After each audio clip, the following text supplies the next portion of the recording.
Welcome back to the second part of this series of how to build your first aquarium. This is the second video in this series, so if you haven't seen the first video already, I recommend go checking it out first and then coming back to this video. This video is where we talk about what to do after you've built your first aquarium.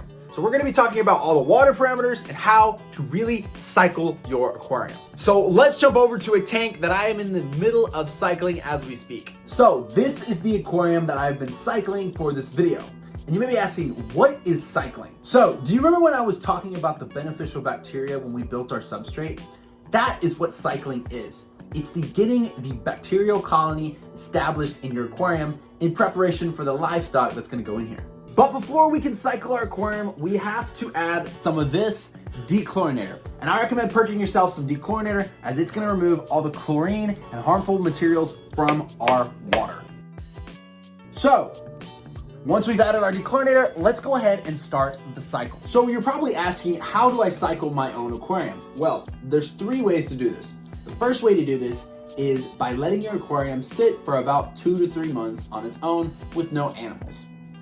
The other way to do this is to get some beneficial bacteria from either a used substrate that somebody else has used in their aquarium that still has the beneficial bacteria growing, or to use a used filter cartridges that have been used in the filter. So let's come over and let's look at the filter in depth. So every single type of filter that's in the aquarium hobby is going to have a little panel where they keep filter media. And this filter media is great for catching debris in the water column, but it's also the home of the beneficial bacteria. The beneficial bacteria also live in the substrate, but this is where you can add some really big amounts of beneficial bacteria that your aquarium can get kickstarted in.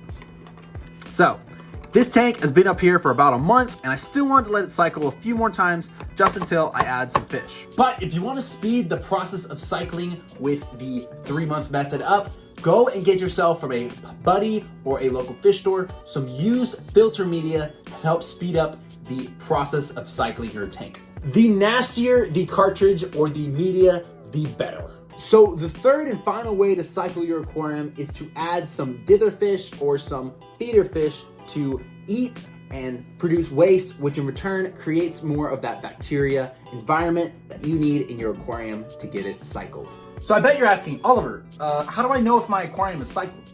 Well, that's why I discussed it in this video right here, where I talk about not only how to know if your aquarium is cycled, how to know if your aquarium is suitable for the type of fish species and plant species that you want to keep in your aquarium.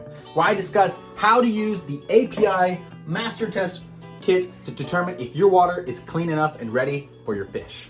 I will see you in that video.